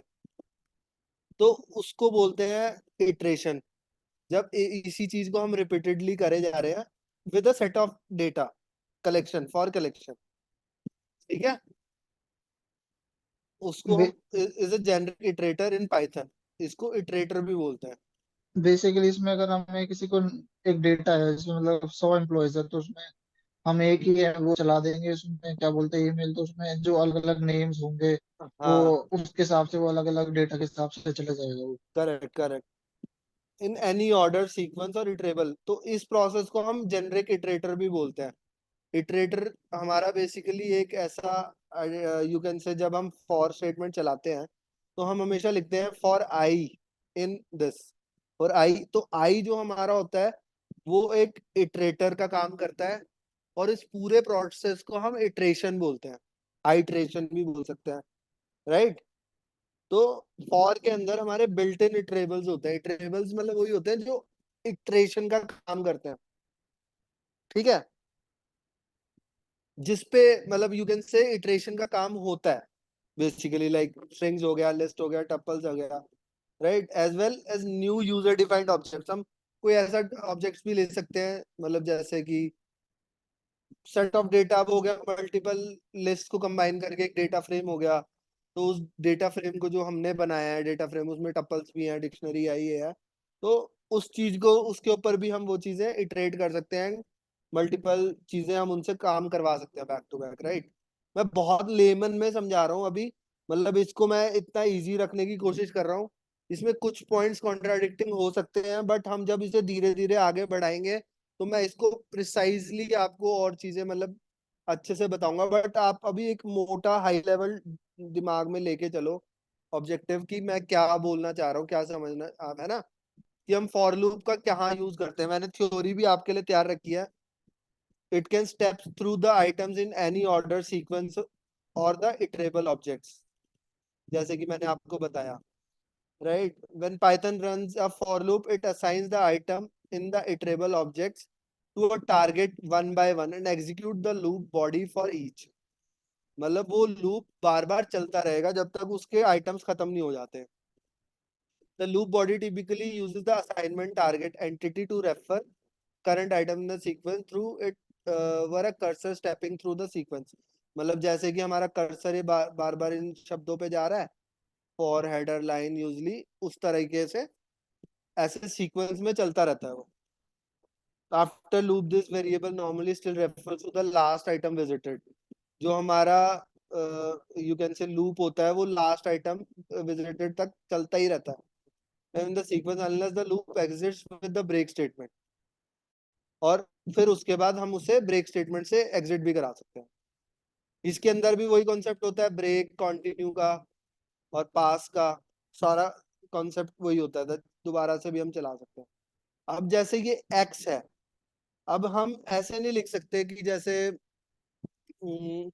यू कैन से जैसे हमने उसमें लिखा था सी। अब कई बार क्या होता है जो बड़े बड़े वर्ड्स लिख देते हैं आइटरेटर के तौर पे। ये जो हमारा है ये आइटरेटर है। अब हम क्या करते हैं, बेसिकली आइटरेटर लेते हैं आई J K X Y Z, ऐसे आइटरेटर कंसीडर करते हैं ताकि वो मतलब इजीली यूज, मतलब हमारा एक जेनरिक स्टैंडर्ड बन चुका है। हम ज्यादातर एक्स वाई जेड या आई जे के ऐसे इटरेटर यूज करते हैं बेसिकली, राइट। तो इसके अंदर ये क्या कर रहा है, in our first example of instance will assign the name x to each of 3 items. अब इसके अंदर ये हर 3 आइटम्स को इसने एक्स असाइन कर दिया इटरेशन के लिए in a list turn from left to right, right, यहाँ से राइट तक। in the left मतलब spam eggs and ham this direction and the print statement will be executed for each। inside the print statement the loop body the name x refers to the current item in the list. अब वही चीज है, same concept है, मतलब जो भी हमारा x होगा बारी बारी, वो एक करंट आइटम जैसे स्पैम को पहले प्रिंट करेगा, फिर एक्स को प्रिंट करेगा, फिर हैम को प्रिंट करेगा। अब ऐसे ही इसने एक और एग्जांपल दिया है जिसके अंदर इसने थोड़ा सा ट्विक किया आपको समझाने के लिए कि अब एक्स तो हमारा स्पैम एग्जेंट हैम हो गया, बट वाई क्या है, वाई हमारे इसके करेक्टर्स हो गए चार। जैसे 4 बार स्पैम है, स्पैम में 4 एलिमेंट्स हैं हमारे, टोटल चार चार स्पेलिंग वर्ड्स हैं, तो इन चार को इसने स्पैम को 4 बार लिख दिया, क्योंकि ये डिफाइन अब इसको एलिमेंट्स कर रहा है इसकी लेंथ वाइज। फिर एक्स को कर दिया, फिर हैम को कर दिया, राइट, 3 बार है। तो ये हमारा जो वाई है वो एक्स का इटरेटर बन गया। एक्स हमारा क्या है, एक्स हमारा पहले स्पैम है, फिर एक्स बन रहा है, फिर हैम बन रहा है, समझ रहे हो। अब यहाँ पे इसने प्रिंट एक्स करवाया है, और प्रिंट एक्स कहाँ करवाया है, वाई के इंडेंटेशन ब्लॉक में। अब इसमें देखो, हम थोड़ा सा देखते हैं इसको।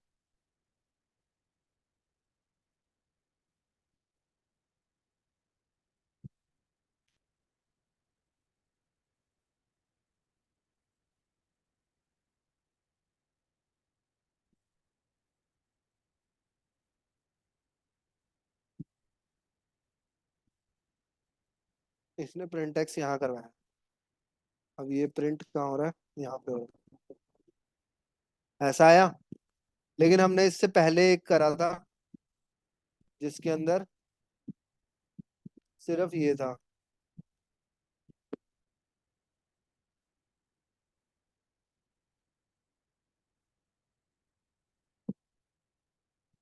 ये ऐसे आया था, getting me.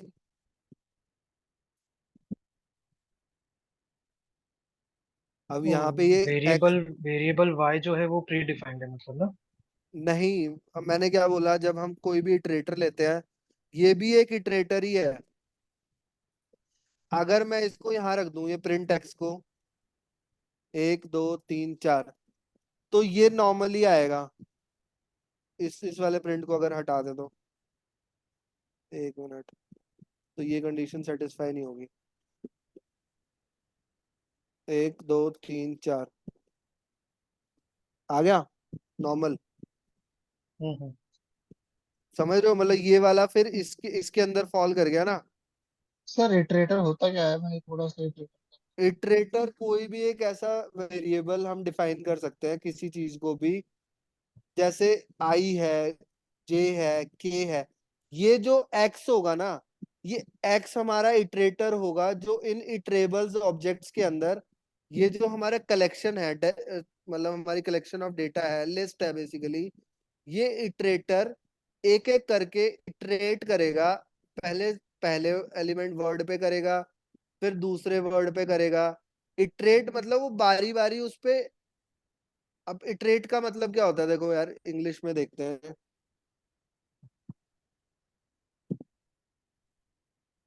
Perform repeatedly, the bird call is a monotonously iterated single note. तो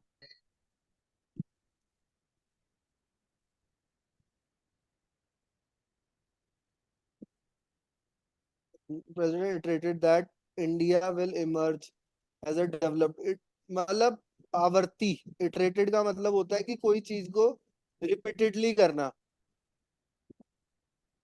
ओके। ठीक है, मतलब टू अटर अगेन और रिपीटेडली, समझ रहे हो। इसका ओवरऑल कॉन्सेप्ट ऐसा ही होता है कि आपका ये काम, मतलब जो एक्स का काम है वो इसमें से पास ऑन करना है बारी बारी। तो ये पहले स्पैम बन रहा है, स्पैम में से पास ऑन कर रहा है, फिर एग्स में से पास ऑन कर रहा है। यहाँ जितने भी एलिमेंट होंगे उसमें से बारी बारी इटर इटर करता जाएगा, इटरेट करता जाएगा। इस पूरे प्रोसेस बोलते हैं। इस चीज, इस वाले एलिमेंट को इटरेबल्स बोलते हैं, इसको इटरेटर बोलते हैं, जो जो भी हम फॉर के साथ लेते हैं। ये कुछ भी हो सकता है, I J K X Y Z A B C, कुछ भी हो सकता है। समझ रहे हो? अब ये देखो, ये आपके लूप के अंदर एक और लूप चला रहा है फॉर का। अब इसने क्या करा, आपका एक्स बन गया, आपकी पहली स्टेटमेंट में आपका एक्स स्पैम है। अब इसने बोला फॉर वाई इन एक्स, तो पहले स्पैम में अब ये वाई ढूंढ रहा है। अब ये वाई किस में से इटरेट करेगा, ये वाई इटरेट करेगा एस पी ए एम में से। ठीक है, क्योंकि वो उसको भी ब्रेक कर गया, फिर उसके भी सेट ऑफ डेटा सेट हो गया वो। ये स्ट्रिंग इसके लिए कलेक्शन ऑफ डेटा बन गया जब ये वाई एक्स में से ट्रेड कर रहा है, और इसने फिर एक्स को ही प्रिंट करा दिया लेकिन वाई के अंदर। इस चीज को प्रैक्टिस करोगे तो और ज्यादा क्लैरिटी से समझ आएगा।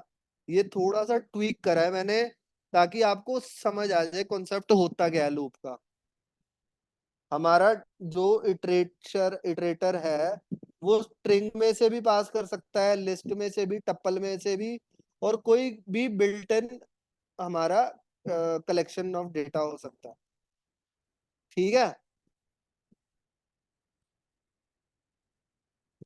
कुछ मुश्किल नहीं है, बहुत आसान है। एक बार प्रैक्टिस करोगे तो सारा क्लियर हो जाएगा मिनटों मिनट। ठीक है जी, आगे।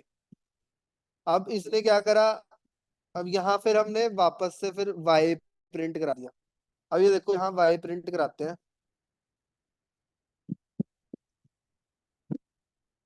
ये तो एक्स हो गया था, अब मैं इसके अंदर ही चलता हूँ। अब यहाँ पे कराता हूँ वाई, इसको भी हम अलाइन कर देते हैं। अब मैंने आपको क्या बताया था कि वाई क्या हो गया, एक्स के अंदर उसके शब्द हो गए, मतलब ये स्ट्रिंग में से पास कर गया ना। X in y, x in this list is 1 2 and 3, straight forward एक एक वर्ड है। अब वाई इन एक्स क्या है, स्ट्रेट फॉरवर्ड जो भी हमारा एक्स बन गया, पहले एक्स हमारा स्पैम बन गया तो वाई इसका वर्ड है, मतलब अल्फाबेट है। पहला अल्फाबेट, दूसरा अल्फाबेट, तीसरा अल्फाबेट, चौथा अल्फाबेट। फिर एक्स बन गया, फिर वाई क्या है, ई है, जी है, एस है। फिर हैम बन गया जब एक्स, तो उसका वाई क्या है, उसका वाई एच है, ए है, एम है। समझ आ गया विप्लव? कुछ भी नहीं है, यस सर, समझ गया। कुछ भी कॉम्प्लिकेटेड नहीं है, हाथ से प्रैक्टिस करोगे तब पता लग जाएगा। एक एक चीज प्रैक्टिस करनी है। अब वही चीज यहाँ पे देखो, मैंने कहा कुछ भी ले सकते हैं ट्रेटर। अब इसने आई ले लिया, जब पहली बार इसने आई लिया A B C D E F G H I में से, तो हमारा तो पहला आई जो है वो वर्ड ही है पूरा, ए बी सी करके। फिर इसने दोबारा क्या करा, फिर जे इन आई। अब जो जो आई बनता जा रहा है उसको और ब्रेक कर दिया, मतलब ए कर दिया, फिर बी कर दिया, फिर सी कर दिया। लेकिन इसने क्या कहा कि जे सबको 3 3 बार प्रिंट कर दो, और स्पेस मत देना, बिल्कुल भी जीरो स्पेस है, मतलब बिल्कुल जुड़े हुए कोट्स हैं, तो स्पेस नहीं देना। और हर जे को 3 बार प्रिंट कर दो। क्या कर रहा है, पहले तो इसने प्रिंट आई कर दिया पूरा, ठीक है जी। फिर उसके बाद जब जे की बारी आई, जब जे हमारा एबीसी बना, तो पहले वो ए बना, तो इसने ए को 3 बार प्रिंट कर दिया। फिर वो बी बना, 3 बार प्रिंट करा दिया। सी बना, 3 बार प्रिंट करा दिया। फिर D D D E F F G जी एच आई, तो ऐसे करके इन्हें 3 3 बार प्रिंट करा दिए पूरे कॉन्सेप्ट। समझ रहे हो? सर ये इसमें मतलब प्रिंट ए बी सी के बाद फिर ये नेक्स्ट वाला इसमें भी प्रिंट करता है डी ई एफ। तो वो बचे हुए जितने भी हमारे वेरिएबल्स थे वो उसके साथ अलाइन कर दिए ना उसने। तो इसमें फिर लास्ट में जी एच आई क्यों नहीं करा उसी में? ये तो रहा G H I. No no, जैसे इसमें देखो, जैसे ए बी सी पर प्रिंट किया है ना, हाँ ये ग्रीन वाले में ए बी सी, देन उसके बाद नीचे सेकंड वाले में ए 3 बार करा प्रिंट, बी 3 बार प्रिंट करा, देन सी 3 बार प्रिंट करा, देन उसके बाद जो सेकंड वाला डी ई एफ है वो भी साथ में प्रिंट कर दिया। हाँ, तो ये इसका क्या मतलब है? यार मैं बताता हूँ, रुको इसको ना, जब तक हम हाथ से नहीं निकालेंगे ना ये चीजें निकलेंगी। अब यहाँ इसको फॉर लगाते हैं। इसमें कॉन्सेप्ट क्या था, जब तक आपका लास्ट वेरिएबल नहीं टच कर लेता तब तक वो चलता जाएगा।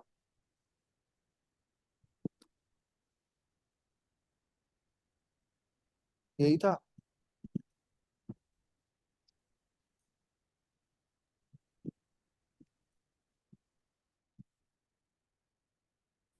सेम कॉन्सेप्ट आ रहा है। पहले आई, आई हमारा सबसे पहले है ABC। यहाँ यहाँ कॉमा था। हाँ यहाँ भी कॉमा है। अब पहला आई हमारा ABC है, तो इसने पहला आई प्रिंट कर दिया, लेकिन उसी के साथ साथ हमारी अगली स्टेटमेंट इसने प्रिंट करा दी जे। अब जे क्या हो गया, आई का जे हो गया उसके अल्फाबेट्स आई के। अब इसने क्या करा, जो भी आपका जे आ रहा है उसको 3 बार प्रिंट कर दो, और फिर एंड पे उसको मतलब स्पेसिंग नहीं देनी, और साथ में जोड़ के रखो, और फिर वो तब तक चलता रहेगा जब तक उसके आखिरी नेक्स्ट वाला एलिमेंट प्रिंट नहीं हो जाता। अब इसको मैं अगर स्पेस दे दूं तो शायद थोड़ा सा ऐसा हो जाए, समझ रहे हो? ये जो ना ये नेचर होता है, ये जो पाइथन का जो मैं बता रहा हूँ आपको लूप्स में, और ये जो आपको लूप होल समझ आ रहे हैं, ये जब आप प्रैक्टिस करोगे ना तब आपको समझ आएगा कि why it is being used, and हम इसको आगे कैसे यूज कर सकते हैं अपने प्रोग्राम के अंदर इस फीचर को। अगर मैं यहाँ, ये कॉमा का मतलब है कि यहाँ पे एक नेक्स्ट वेरी उसकी वर्ड से आने की भी मतलब हो सकता है संभावना। IJKL कर दूं मैं यहाँ पे अगर, तो ये और बढ़ जाएगा। यहाँ पे भी इसका नेक्स्ट एलिमेंट इसने ले लिया, यहाँ भी हाँ, इसने, यही डाउट था कि नेक्स्ट एलिमेंट ले रहे हो। हाँ नेक्स्ट एलिमेंट लेगा लेकिन लास्ट वाले में नहीं लेगा, क्योंकि लास्ट वाले के बाद कुछ नहीं है। ऐसे चलता है ये। अब इसकी इंडेंटेशन भी तो देखने वाली है ना। अब ये देखो, इसकी इंडेंटेशन फॉर के अंदर हो रखी है, इस सेकंड वाले फॉर के अंदर। अब मैं अगर इसको, ये वाला तो इसी के अंदर रहेगा 1 2 3 4। अब ये वाला भी प्रिंट रहेगा। अब मैं यहाँ पे अगर इसको आए करूँ तो क्या प्रिंट होगा, ये देखो कितना अलग प्रिंट हो रहा है ना। अब इसने आई को ही 3 बार कर दिया, ABC ABC ABC, फिर ABC फिर DEF ले लिया नेक्स्ट एलिमेंट। यहाँ पे भी इसने अपने सारे काम करे, फिर नेक्स्ट एलिमेंट ले लिया। तो ये चीज है ना, आप थोड़ा सा इसको जब प्रैक्टिस करोगे ना तब आपको समझ आएगी। यहाँ पे इसने एड स्टेटमेंट नहीं ले रही लिखी हुई, तो अलग कॉन्सेप्ट से आ रहा है, थोड़ा स्ट्रक्चर डिफरेंट हो गया ना। अब यहाँ सेपरेटर भी यूज करके देख लेते हैं।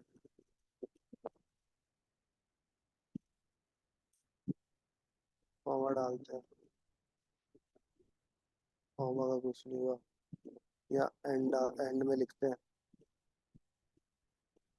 यहाँ देखो कॉमा आ गया।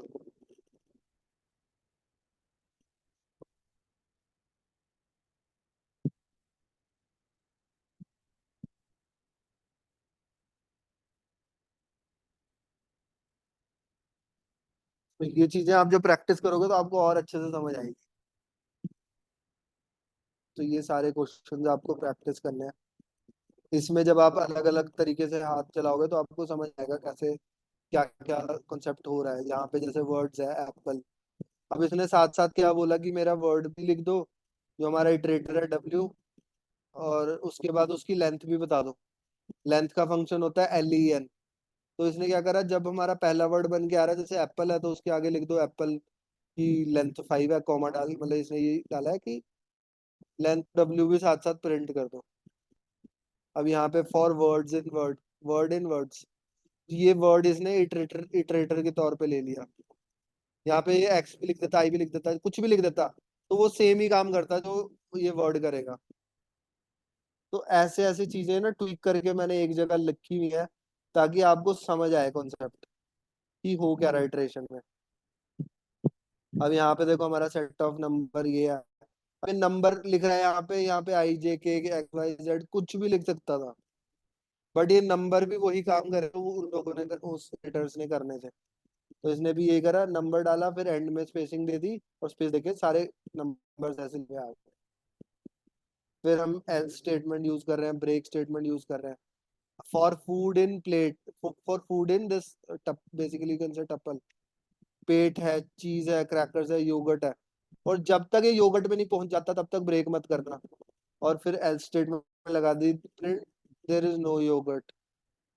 तो ऐसे करके ये चीज आप प्रैक्टिस करोगे। ठीक है, फॉर फूड इन पेट, चीज, क्रैकर्स, इसमें योगर्ट है ही नहीं। अगर योगर्ट नहीं है तो ये मतलब सेटिस्फाई होगा ही नहीं, ब्रेक होगा ही नहीं। तो फिर एल्स इस पे चलता रहेगा, तो फिर सीधा एल्स पे आ जाएगा कि यहाँ तो योगर्ट है ही नहीं, प्रिंट हो गया ये। समझ रहे हो, ये कंपैरिजन ऑपरेटर है ना। अगर आपके फूड के अंदर योगर्ट, फूड इन दिस, अगर आपका फूड कभी योगर्ट बना ही नहीं, मतलब कभी इटरेटर योगर्ट के बराबर हुआ ही नहीं, तो वो ब्रेक क्या करेगा? ये कंडीशन तो हमारी कोई सेटिस्फाई होने से रही, तो वो एल्स पे आ जाएगा कि देर योगर्ट है ही नहीं। फिर कंटिन्यू। अब यहाँ पे फूड इक्वल टू एप्पल्स, तो अब वो एप्पल्स है उसमें, अब उसने एप्पल्स लिख दिया, फिर ये यहाँ पे कंटिन्यू करेगा और इसके आगे पास कर देगा, आगे कहेगा hey you can eat this percentage s percentage food. And यहाँ पे जितने भी ये हमारे फूड बनते चले जाएंगे, पहले पेट बनेगा तो पेट आ जाएगा, फिर चीज बनेगा तो चीज आ जाएगा। कंटिन्यू में क्या हो रहा है कि बार बार फिर जाते ही रहेगा। ये प्रिंट स्टेटमेंट फॉर के अंदर है, याद रखना, ये इसके इंडेंटेड ब्लॉक के अंदर है। ये कंटिन्यू, ये कंटिन्यू इफ का है, फॉर का नहीं है, ये भी याद रखना। फिर आप बोलोगे सर आपने बोला था वो तो वापस चला जाता ऊपर। तो ये कंटिन्यू इफ का है। तो जैसे ही वो एप्पल्स पे चला गया, उसने छोड़ ही दिया लूप को।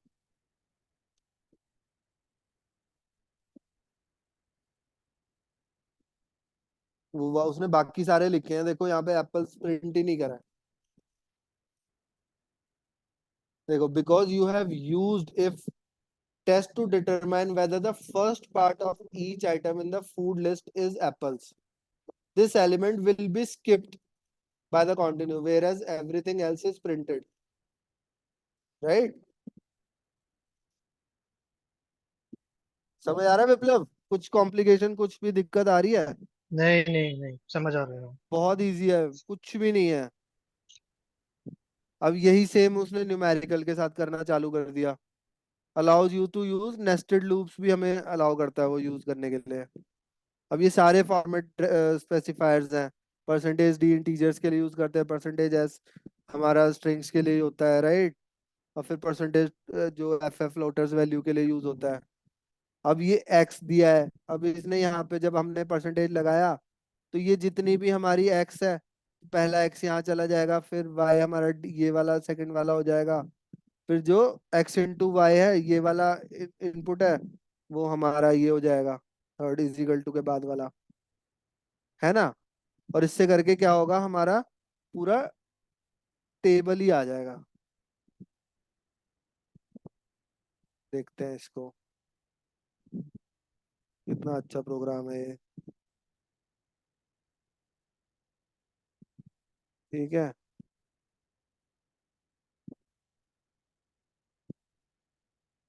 अभी इंडेंटेशन का दिक्कत है इसलिए ये एरर दिखा रहा है, जब तक ग्रीन नहीं होता। ये ऐसे ही लिखा हुआ था, करेक्ट। अब इसको थोड़ा प्रिंट करके देखते हैं।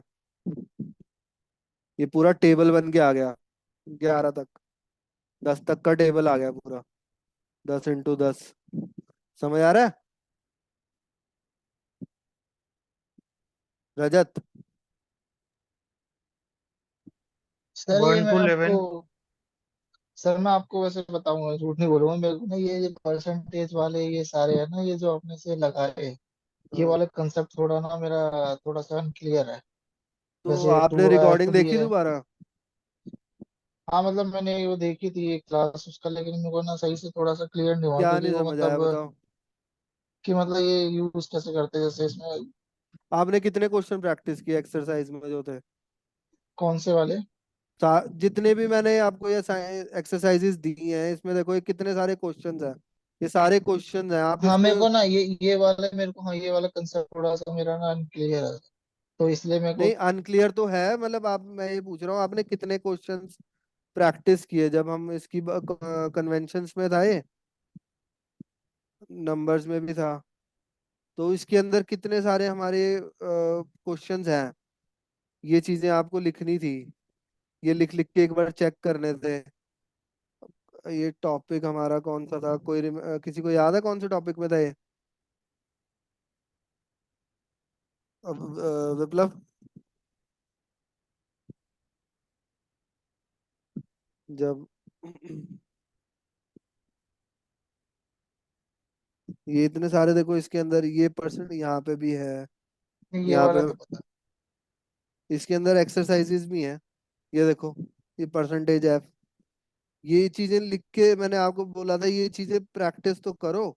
ये फॉर्मेट स्पेसिफायर यहाँ पे, ये यहाँ पे लिख के लिखा हुआ है, इसको एक बार हाथ से निकालोगे नहीं तो कैसे मतलब याद होगा, मेरे को समझ नहीं आ रहा। मैं मेहनत जितनी भी कर लूं, जब तक आप लोग मेहनत नहीं करोगे ना, कुछ अचीव होगा नहीं। ये तो मैं अभी 5 दिन बाद, अगर आपने कुछ नहीं करा तो मैं 5 दिन बाद पूछूंगा, अब सब जीरो हो जाएगा। सीरियसली देखो, लेना पड़ेगा जॉब। इतनी मतलब इतना भी आसान नहीं है, थोड़ा कॉम्प्लिकेटेड है। मेहनत नहीं करोगे तो ना बहुत मुश्किल हो जाएगी दोनों के लिए। मेरे को अपना रिजल्ट खराब नहीं करना है, इसलिए अपना ना थोड़ा सा इसको, जितने भी ये एक्सरसाइजेज हैं, नोट्स हैं, ये सारे एक बार प्रैक्टिस करो। इसमें मैंने बहुत चीजें डाली हैं बैक टू बैक। पढ़ पढ़ के भी देखोगे ना इसको तो भी क्लियर हो जाएगा। एटलीस्ट जितना इसमें है उतना ही प्रैक्टिस कर लो। अब मैं जब ये वाली असाइनमेंट दूंगा ना, फिर मैं अगली क्लास तभी लूंगा जब सारी असाइनमेंट कंप्लीट होगी। अगर डाउट्स होंगे तो मैं क्लास ले लूंगा उसी टाइम, मतलब जब मेरे को बोलोगे कि सर डाउट्स आ रहा है, ये हो ही नहीं रहा, सब देख लिया, इधर से उधर देख लिया, समझने की कोशिश कर ली, पर हो नहीं रहा है। तो अब मेरे को ना या तो एक टाइम बता देना कि इस टाइम में असाइनमेंट्स कंप्लीट करके दे देंगे।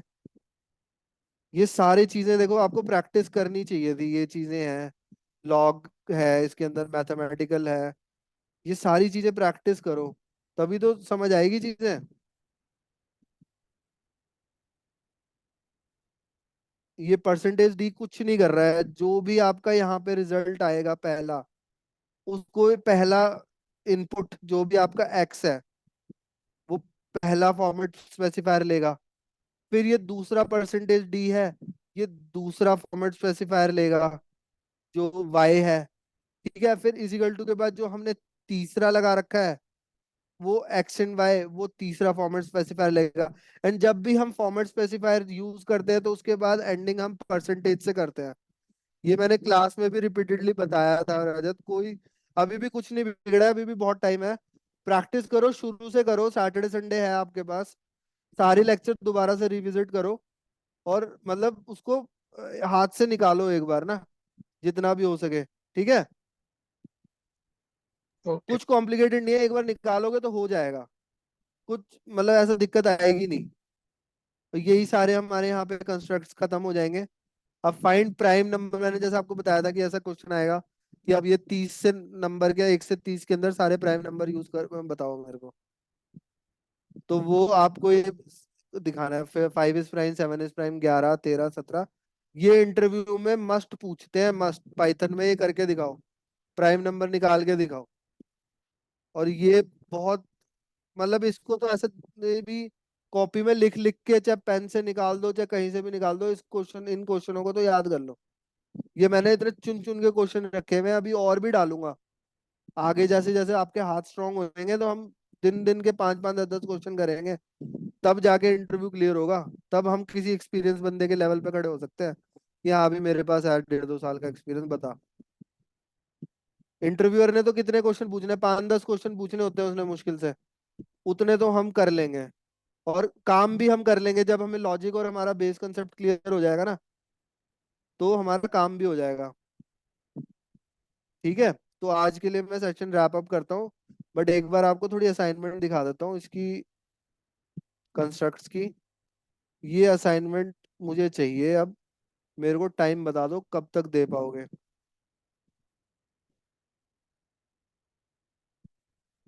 डिस्काउंटेबल एवरेज, ये क्वेश्चंस आपको करने पड़ेंगे पहले तो पूरे, और इसके बाद हम पढ़ेंगे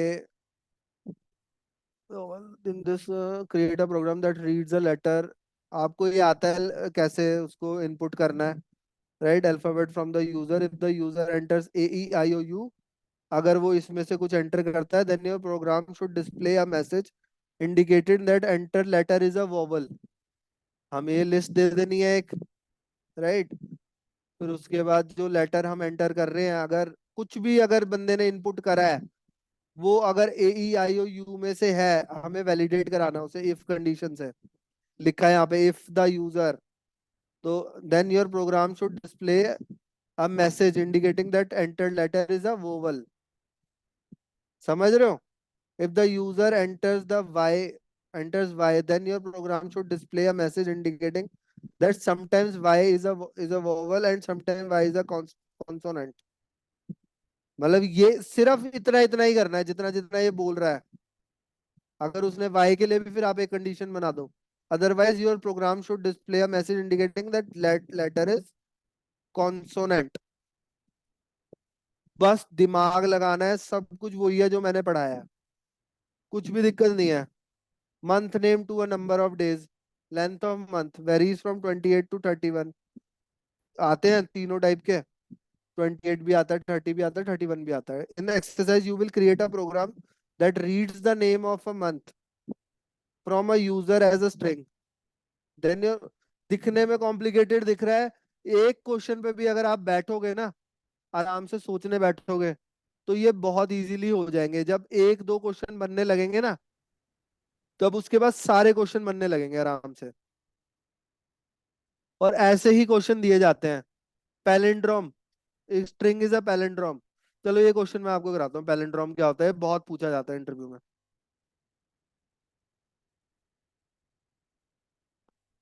देखो, एक नाम देता हूँ मैं, नेम, मैम, ठीक है? अब ये करना है इफ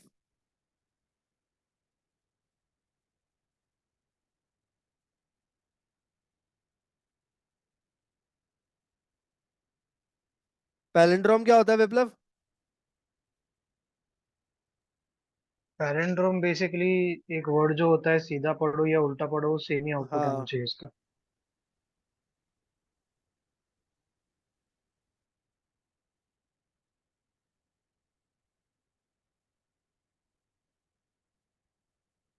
समझ आया? देखो, ये होती है स्लाइसर्स बेसिकली। इस क्वेश्चन को बेशक आप अभी स्किप भी कर सकते हो, बट मैं आपको फिर भी बता दे रहा हूँ। जैसे मैम है, इसको चाहे सीधा पढ़ लो चाहे उल्टा पढ़ लो, ये सेम क्वेश्चन सेम रहता है, राइट?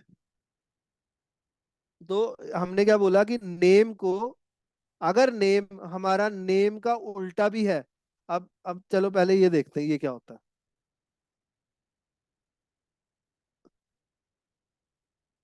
यहाँ पे मैं ए देता हूँ, ए लिखता हूँ, आशुतोष। अब ए का उल्टा देखते हैं,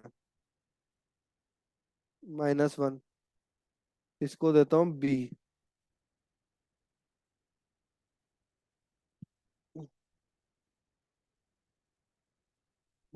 प्रिंट बी, स्ट्रिंग में डालना था इसे, उल्टा आ गया ना, बी क्या हुआ, इसका उल्टा हो गया। अब यहाँ पे मैं लिखता हूँ मैम, तो मैम उल्टा कर लो चाहे सीधा कर लो, ऑलमोस्ट सेम आ रहा है। तो हाँ। पैलिंड्रोम का जो आपका कॉन्सेप्ट होता है, वो यही कहता है कि आप बस ये बता दो कि कोई यूजर ने एक इनपुट किया, अब यहाँ पे आपको इनपुट का बनाना है। अब इनपुट कैसे लिखते हैं विप्लव, बताओ इनपुट। जब हम कोई यहाँ कुछ भी, हाँ, यहाँ पे क्या एंटर करना है? आपको कोई भी एंटर ने, a string, enter a string. हाँ एंटर स्ट्रिंग, ठीक है, कुछ गलत है इसमें? नहीं। हो जाएगा। अब मैं यहाँ 101 वैसे तो नंबर हो गया। और बताओ और क्या हो सकते हैं? सिस, सिस्टर सिस हो सकता है ना, ये भी एक हम्म। पैलिंड्रोम है। Yes it is a palindrome, string sis is a palindrome. ठीक है। और अब अगर ये नहीं है तो क्या करें, एल्स?